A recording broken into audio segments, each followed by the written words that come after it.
España, de el principio del derecho indiano, que decía que la ley se acata pero no se cumple.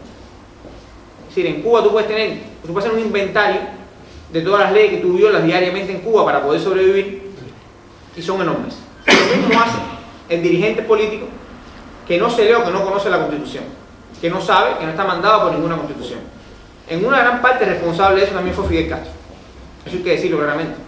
¿Por qué? Porque Fidel Castro, en su visión de gran líder, yo siempre he dicho así, lo pongo a nivel de metáfora para que se me entienda. Si Fidel Castro era como Dios en la visión, era omnipresente, omnisciente, todopoderoso, y yo decía siempre que le faltaba otra cualidad cuando estaba vivo, pero que yo a veces dudaba que no la tuviera, que era la inmortalidad. Fidel Castro no se moría. No se moría. Es decir, es una facultad así, por eso es un... Yo no me acuerdo quién, si fue García Márquez, que dijo que a Fidel Castro o se le amaba o se lo odiaba.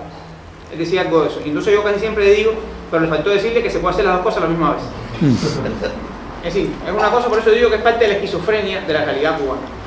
Entonces, el proceso de cambio parte de un Estado cubano, que eso hay que entenderlo, que es un Estado que cuando se institucionaliza sigue el modelo de corte soviético.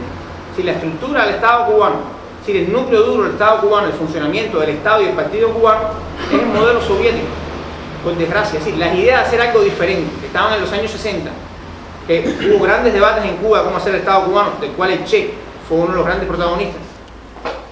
El que triunfa, el modelo que triunfa es el modelo del socialismo real. Un modelo que fracasó. Es decir, ahí no hay ninguna duda histórica, no podemos valorarlo o no, es decir, ¿estamos de acuerdo o no? No, la realidad es objetiva, fracasó. Ese modelo ha seguido en Cuba, salvado por el liderazgo histórico de Fidel, salvado en parte por una cosa que también es esquizofrénica, es la política de Estados Unidos hacia Cuba, que como mismo nos hace daño, a la misma vez sirve para aumentar o exacerbar los ánimos patrióticos nacionales. Yo me acuerdo que mi abuela decía que todos los días el gobierno cubano le ponía una velita a San Bloqueo. Sí, porque el bloqueo tiene la culpa de todo. Por eso en el gobierno cubano, y hago un paréntesis aquí, se puso tan nervioso y fue tan difícil lidiar con la política de apertura y acercamiento del presidente Obama. Es decir, eso que estoy diciendo lo digo muy rápido, pero tengo elementos, es decir, es algo parte de mi experiencia práctica en la vida en Cuba. Es decir, porque es muy fácil lidiar con el enemigo, con el amigo es muy difícil lidiar. Es decir, con un presidente que te está diciendo Estados Unidos puede ser amigo de ustedes, los cubanos son los que tienen que tomar las decisiones en Cuba, yo tengo un plan de eliminar el bloqueo, de eliminar las restricciones y un proceso de apertura muy grande.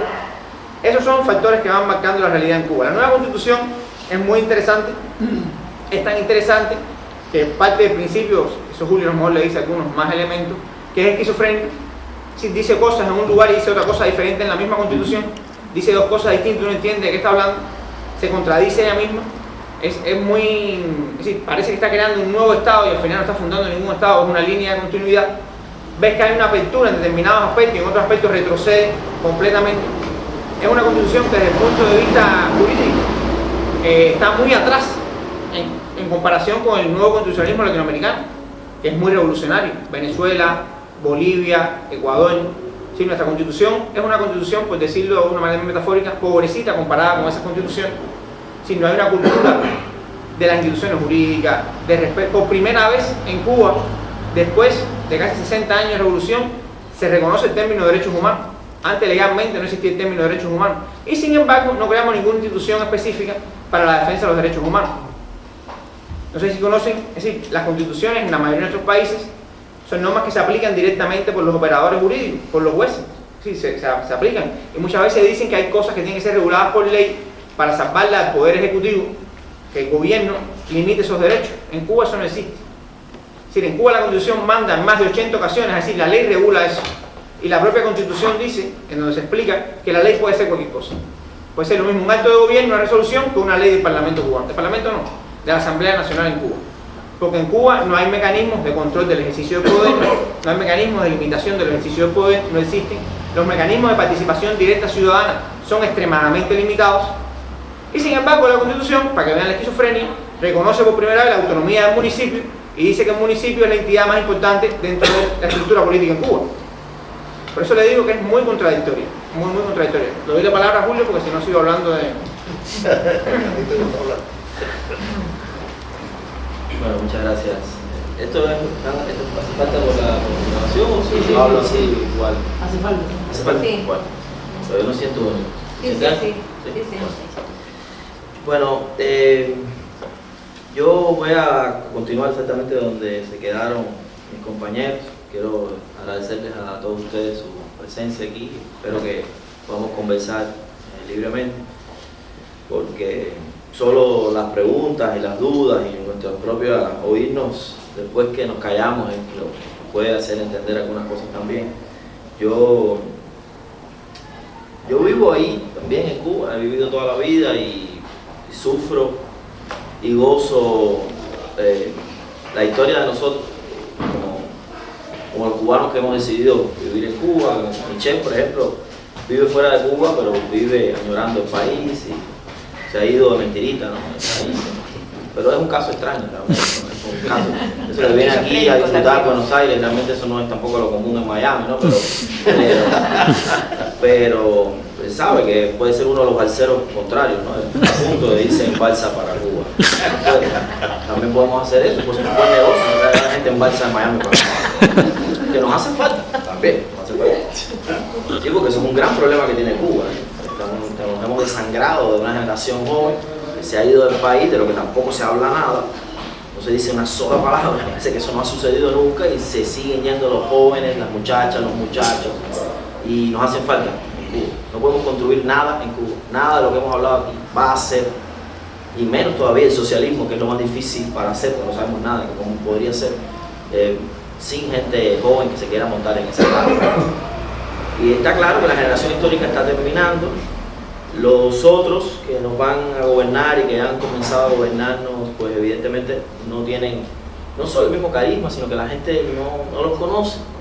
La generación de mi papá, por ejemplo, que es un poquito mayor que Carlos, que mi papá falleció, pero es de la gente que hizo la revolución del 26 de julio, de la Juventud Socialista, que trabajaron con el Che.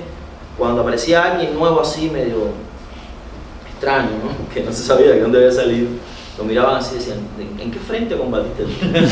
Era una especie de burla, que tampoco es discriminatoria realmente, ¿no? Porque todo el mundo no tiene que pelear en ningún frente, porque si no nosotros no pudiéramos hacer nada.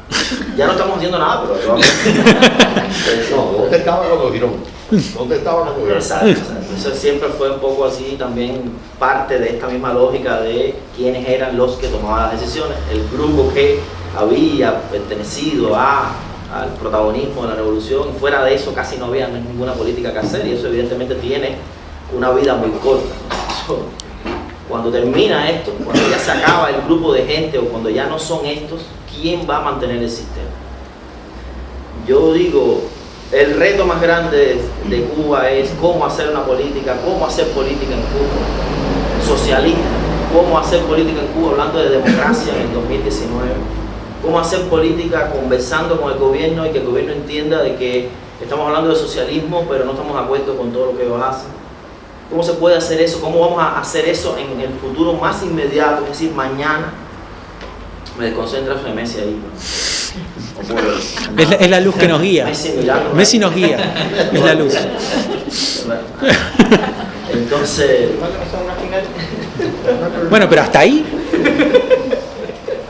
Entonces, ¿cómo vamos a hacer política en Cuba dentro del sistema sin que el gobierno, la administración entienda que estamos haciendo una crítica que no lleva a ninguna parte o que no hay ninguna razón para discutir con nosotros? Por eso lo digo, porque Cuba necesita de una generación joven metida en política, que se meta en política. Y nosotros somos víctimas, igual que el resto del mundo. Eso demuestra que la globalización y específicamente la neoliberal es muy fuerte, que somos víctimas, como todo el mundo, de una cultura que ha formado generaciones de personas hoy en Cuba desde los 15 años hasta los 30 años, que no les interesa la política, que no están en política, que le han enseñado a que eso es caca, nené, no te metas en eso, no hables de eso, que no te lleva a ninguna parte, que no te crea utilidad, éxito, es una cultura pragmática de que eso, y eso cualquiera diría, bueno, el mundo entero es así,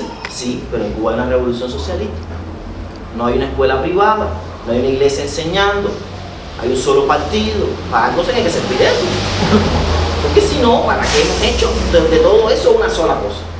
La razón tiene que ser que después lo que aparezca al lado allá tiene que ser un revolucionario de 7 pies. Y después al final lo que tenemos es una gente que se parece al resto de la juventud del mundo, que graciositos son todos, no le importa la política. Entonces, ¿para qué hicimos todo lo anterior? Discúlpenme la pasión, el desespero, pero la vida cotidiana de nosotros es dura. Nosotros tenemos que hacer política. A mí me gusta el socialismo, a Carlos le gusta el socialismo, a él le gusta el socialismo. Estamos embarcados. Porque lo otro se da solo, como en Marilópez, el Romerillo. Lo difícil es más hacer esto. Esto es lo que es difícil de hacer. Y nosotros, parecería, tenemos un gran problema. El resto del mundo, la gente está luchando. Ustedes están luchando. Nosotros no tenemos que luchar nada. Porque eso se hizo. Y cuando yo digo, no, me parece que no. Dice, compañero, ¿qué le pasa? Y mira, estamos aquí en el poder. Pero no creo. Me parece que no es exactamente eso. Ya terminamos, compañero. ¿Tú no lo ves? Los en el resto del mundo están tratando de llegar al poder para que no le den palo el 1 de mayo. Nosotros no, nosotros estamos bien aquí. Ya ganamos. Pero no hemos ganado. No hemos ganado, se los juro que no hemos ganado. Cualquiera lo puede saber. Si no, no hubiera ningún tipo de contradicción.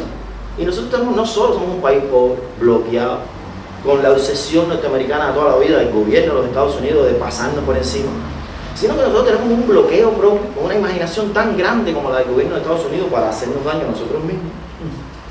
Desde todo, una burocracia con una imaginación tremenda va a inventar cosas para hacernos la vida más complicada.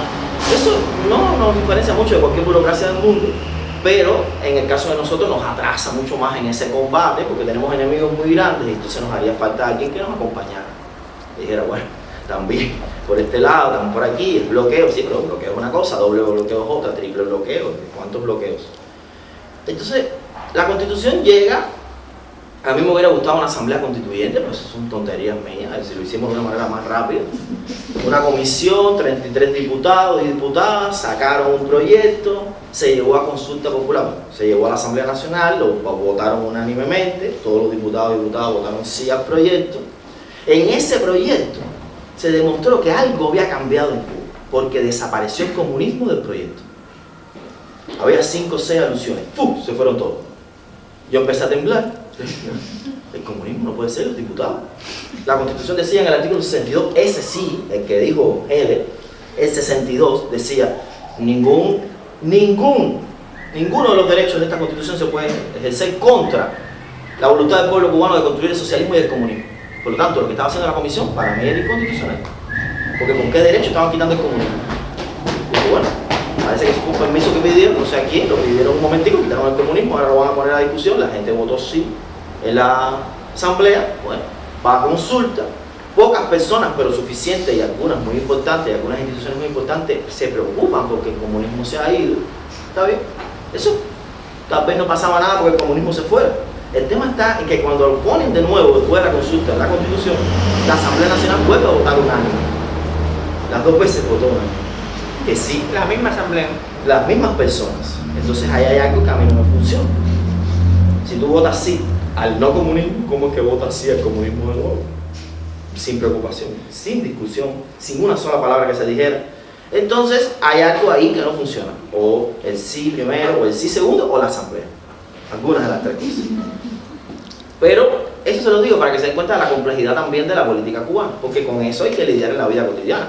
Esas son las personas, yo las conozco, muchas de ellas allí, así, como seres humanos, compañeros de la vida cotidiana, y son personas honestas, buenas, pero tienen una pobre experiencia y práctica política.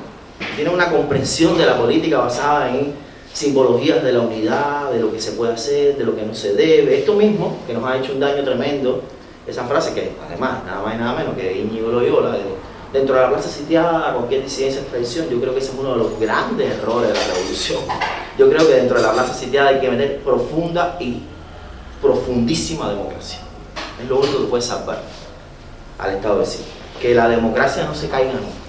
Yo no creo, no nos ha servido que dentro de la plaza sitiada haya que contar derechos, que yo digo que sí, espérate, no digas esto hoy porque mira que es feo, espérate que van a pensar. ¿Por qué? Les voy a poner un ejemplo pequeñito de mi vida cotidiana porque es lo único que yo puedo hacer para representarles la realidad. Yo era profesor de la Facultad de Derecho y un grupo de estudiantes vinieron y me dijeron, hay que hacer algo porque Cuba es el único país que no ha dicho nada cuando la invasión, primera invasión de Estados Unidos a Irak. La segunda. ¿No fue la primera? No, la segunda. Ah, bueno, la segunda. La Kuwait 91 fue la primera. No, la de los 2000. Yo digo la segunda. Le entramos a la marcha, hicimos una marcha sencilla.